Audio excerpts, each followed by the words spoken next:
Saan ka pa papunta? Sige, sakay ka. Tulak kita. Sakay ka, sige, sakay. Bigat na ito itulak.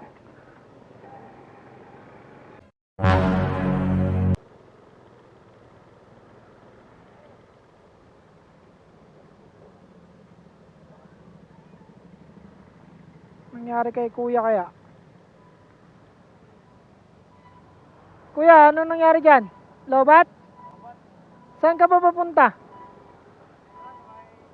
Sige, sakay ka. Tulak kita.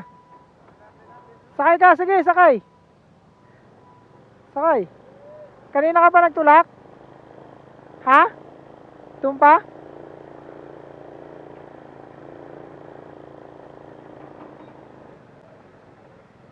Bigat na ito itulak. Aray ko. Sakit sa paa.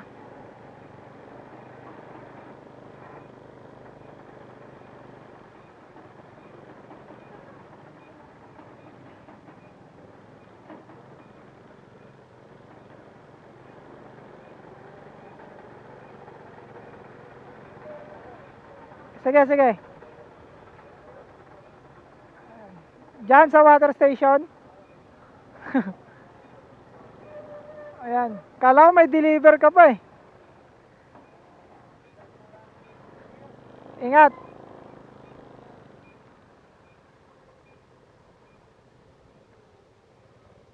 Bigat din nun ah. Kasi yung